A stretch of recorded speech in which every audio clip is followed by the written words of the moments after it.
पार्लिमानी और अदालती इस्लाहात के लिए अहम दिन। कौमी असम्बली का इजलास शाम 4 बजे होगा। शहबाज शरीफ के अरकान को पार्लियामेंट में हाजिरी यकीनी बनाने की हिदायत। हुकूमत की नंबर पूरे करने के लिए आधी रात तक कोशिशें। जमीयत उलमा इस्लाम का किरदार फैसला कुन हो गया। हुकूमती और PTI वफूद की मौलाना से मुलाकातें। बिलावल भुट्टो, मोहसिन नकवी, आजम नजीर तारड़ की फजल रहमान से बैठक। सरबराह JUI ने आईनी तरामीम पर मुशावरत के लिए वक्त मांग लिया। बिलावल भुट्टो विक्ट्री का निशान बनाते हुए बाहर निकले। तहरीके इंसाफ वफ्द की भी मौलाना फजल रहमान से बैठक। मुजव्वजा आईनी इस्लाहात पर तबादला ख्याल। PTI के मौलाना फजल रहमान को आईनी तरमीम की हिमायत न करने पर कायल करने की कोशिश।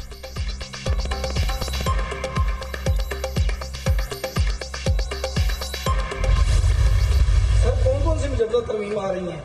लॉ में मुझे तो नहीं पता, मैंने भी नहीं देखा। जब कमेटी लॉ कर देगी सर आपको बताएंगे। सर महंगाई के लिए, अवामी इशूज के लिए भी इतनी रात तक सर और जागे कभी आप सकते हैं? 6% ऐसे ही आ गई है। 30 से कम हो गए 8 महीने में 9.6% तो आ गई है। आईनी तरमीम के लिए नंबर गेम कब से पूरी है? बात अब नंबर गेम से आगे निकल गई है। नायब वज़ीर आज़म इसहाक डार का दावा, कौन सी आईनी तरामीम ला रहे हैं? सहाफ़ी का इसहाक डार से सवाल। जवाब दिया, तरामीम का काबीना को नहीं पता, मुझे कैसे पता होगा। मौलाना फजल रहमान से मुतालिक सवाल के जवाब में कहा, जरूरत पड़ने पर मौलाना से मुलाकात कर लेते हैं। वज़ीर कानून आज़म नज़ीर तारड़ ने कहा, जब कमेटी इजाज़त देगी आपको बता देंगे। आईनी तरामीम पहले काबीना फिर ऐवान में लाएंगे।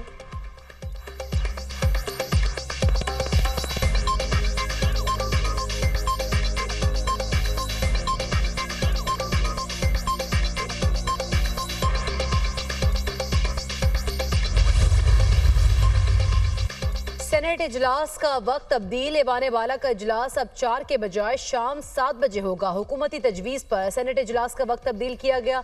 सेनेट इजलास के वक्त की तब्दीली का नोटिफिकेशन कुछ देर में जारी किया जाएगा।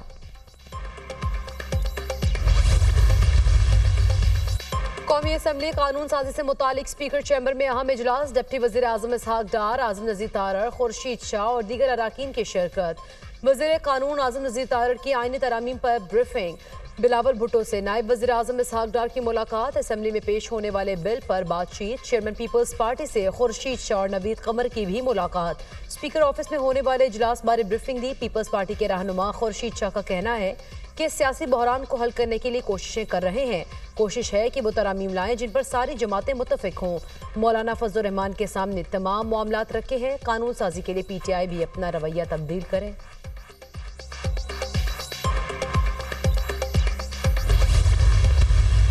मौलाना साहब ने हमारे साथ तफरीकी कोई नहीं की है और ये सियासत में होता रहता है। समटाइम आपको ऑफरें भी आ जाती है, आप ओहदा लेते भी रहते हैं, ये सियासत का हिस्सा है। अदलिया रिलेटेड पैकेज जो है वो एक अनयूजुअल किस्म का नहीं होना चाहिए। जजेस के एक्सटेंशन नहीं होना चाहिए, उम्रें नहीं बढ़नी चाहिए। अगर आप जज को उसके कंसेंट के बगैर किसी जगह ट्रांसफर करते हैं तो ये बिल्कुल नामुनासिब है, ये गैर आईनी है और ये किसी सूरत नहीं होना चाहिए। हमारे सामने मुसवदा नहीं है, पहले हम इसे पढ़ेंगे फिर फैसला करेंगे। चेयरमैन PTI बैरिस्टर गोहर ने पार्लियामेंट हाउस के बाहर सहाफियों से गुफ्तगू करते हुए कहा, मौलाना फजल रहमान ने हमारे साथ किसी भी ऑफर की बात नहीं की। मौलाना फजल रहमान एक ज़ेरिक सियासतदान है, उन्होंने उसूली मौक़िफ़ अपनाया है। मौलाना फजल रहमान का मौक़िफ़ है जिसकी उम्र नहीं बढ़नी चाहिए, तौसी नहीं होनी चाहिए। तहरीके इंसाफ की स्पीकर कौमी असम्बली से मुलाकात तय। अहम बैठक 3 बजे शेड्यूल। PTI अपने तहफ़्फ़ुज़ात स्पीकर को पेश करेगी।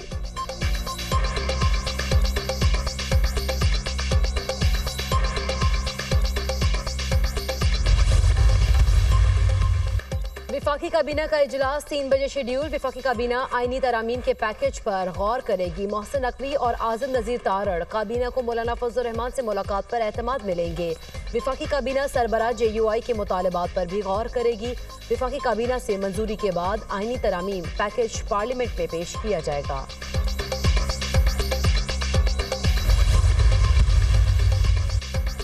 JUI की भी अहम मुशावरती बैठक आज होगी। मौलाना फजल रहमान मजलिस से आमला, शूरा और पार्टी रहनुमाओं से मुशावरत करेंगे। हुकूमत और अपोजिशन जमातों से होने वाली मुलाकातों पर भी बातचीत होगी।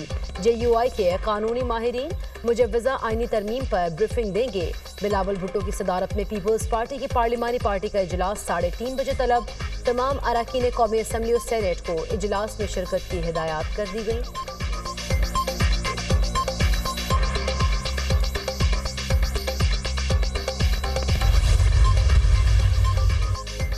नंबर गेम में मुश्किल, क्या हुकूमत 2/3 अक्सरियत हासिल कर सकेगी? कौमी असम्बली में 224 वोट दरकार। हुक्मरान इत्तेहाद के अरकान की तादाद 214 है। पार्लियामेंट में 2/3 अक्सरियत के लिए जमीयत उलमा इस्लाम की हिमायत जरूरी। मुस्लिम लीग नून के 111, पीपल्स पार्टी के 69 और MQM के अरकान की तादाद 22 है। मुस्लिम लीग काफ के 5, IPP के 4 अरकान। कौमी असम्बली में मुस्लिम लीग जिया, बलूचिस्तान अवामी पार्टी, बलूचिस्तान नेशनल पार्टी का 1-1 रुकन। सुन्नी इत्तेहाद काउंसिल के 80, जमीयत उलमा इस्लाम के 8 अरकान ऐवान में मौजूद। मजलिस वहदतुल मुस्लिमीन, पख्तूनख्वा मैप और BNP मेंगल का 1-1 रुकन। कौमी असम्बली में आज़ाद उम्मीदवारों की तादाद 8 है। आईनी तरमीम की मंजूरी के मामले पर हुकूमत को ऐवान बाला में भी मुश्किलात। सेनेट में हुकूमती अरकान की तादाद 59 है। ऐवान बाला में हुकूमत को बिल की मंजूरी के लिए 64 अरकान की हिमायत दरकार। चेयरमैन सेनेट यूसुफ रजा गिलानी आईनी तरमीम में वोट नहीं डाल सकेंगे।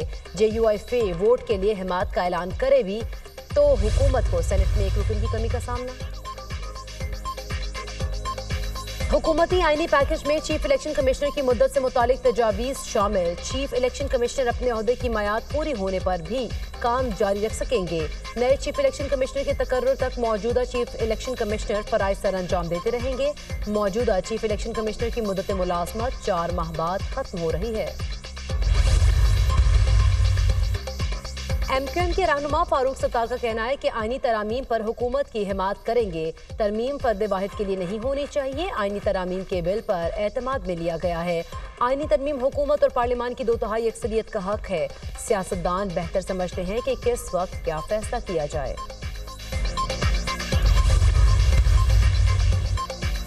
मुशीर इत्तलात खैबर पख्तूनख्वा बैरिस्टर सैफ कहते हैं जाले हुकूमत आईनी तरामीम की नाकाम कोशिश कर रही है। ये तरमीम आइन से गद्दारी के सिवा कुछ नहीं।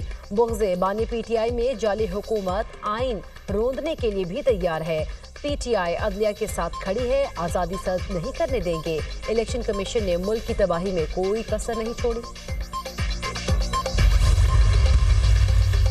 मखसूस नशिस्तों पर अमल दरामद के सुप्रीम कोर्ट के फैसले का मामला। हुक्मनामे की कॉपियां इलेक्शन कमीशन मेंबरान को इरसाल कर दी गई। फैसले पर इलेक्शन कमीशन की पीर को गैर रस्मी मुशावरत का इम्कान।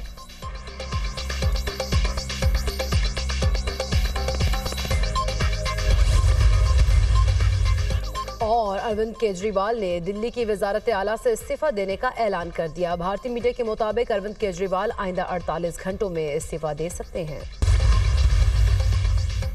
कराची एयरपोर्ट पर एक ही रोज में मंकी पॉक्स का तीसरा मुश्तबा केस रिपोर्ट। दुबई से कराची आने वाली परवाज में सवार 18 साल लड़की में मंकी पॉक्स की अलामात। मुतासरा लड़की सिंध हुकूमत के इन्फेक्शन डिजीजेज अस्पताल मुंतकिल।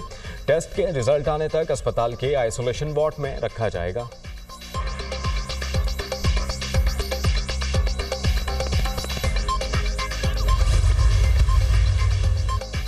पख्तूनख्वा के पुलिस अफसरान और अहलकार सोशल मीडिया प्लेटफॉर्म्स इस्तेमाल नहीं करेंगे। सोशल मीडिया पॉलिसी से मुतालिक रीजनल पुलिस ऑफिसर्स और DPOs को खत अरसाल, जिसके मुताबिक टिकटॉक, इंस्टाग्राम, व्हाट्सएप, यूट्यूब के इस्तेमाल पर पाबंदी होगी।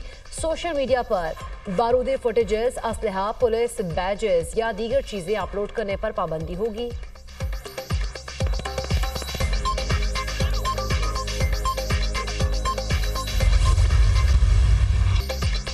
इसराइली फोर्सेस की गजा पर गोलाबारी का सिलसिला जारी। गजा सिटी और खान यूनुस पर हमले, मुतअद्दिद फ़लस्तीनी शहीद। गजा की पट्टी पर एक दिन में 19 फ़लस्तीनी शहीद। गजा सिटी में बमबारी, खातून और बच्चों समेत 10 फ़लस्तीनी शहीद। अलमवासी कैंप पर फ़ज़ाई हमला, एक ही ख़ानदान के 5 अफराद शहीद हुए। शहदा की मजमूई तादाद 41,182 हो गई। 95,280 जख्मी हैं। अक़वाम मुत्तहिदा की ज़ेर क़यादत पोलियो वैक्सीनेशन मुहिम का पहला मरहला ख़त्म। 12 दिन में तकरीबन 5,60,000 बच्चों को पहली खुराक मिली। अमरीका को इसराइल पर जंग ख़त्म करने के लिए दबाव डालना चाहिए। हिज़्बुल्लाह का जनूबी लबनान से इजरायली फौजी हेडक्वार्टर्स पर मिसाइल हमला। 55 मिसाइल दागे गए। 35 मिसाइल्स ने फौजी तनसीबात, 20 मिसाइल्स ने फौजी अड्डे के गिरदोनवाह को निशाना बनाया। मिसाइल हमले के बाद शुमाली इजराइल के अल जलील फौजी अड्डे पर भी आग भड़क उठी। बड़े पैमाने पर तबाही। 3 इजरायली फौजी जहन्नुम वासिल, मुतअद्दिद जख्मी हो गए।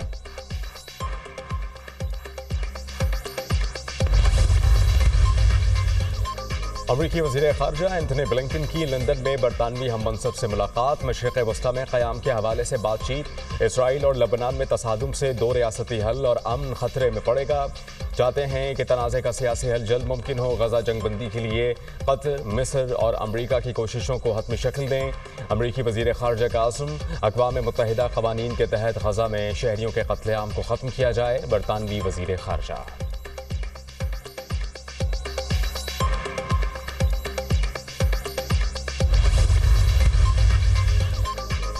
ताकतवर तरीन तूफान जागी से म्यांमार में भी तबाही। हलाकतों की तादाद 66 हो गई। लैंडस्लाइडिंग और सैलाब की वजह से 2,35,000 से ज्यादा अफराद बेघर। 2 लाख से ज्यादा अफराद ने नकल मकानी की बदतरीन सैलाब के बाद म्यांमार के आर्मी चीफ ने इमदाद की अपील कर दी। रोमानिया में भी बारिशों और सैलाब ने तबाही मचा दी। 4 अफराद हलाक, मुतअद्दिद जख्मी, दर्जनों देहात ज़ेर-ए-आब। मुवासलात का निज़ाम दरहम बरहम।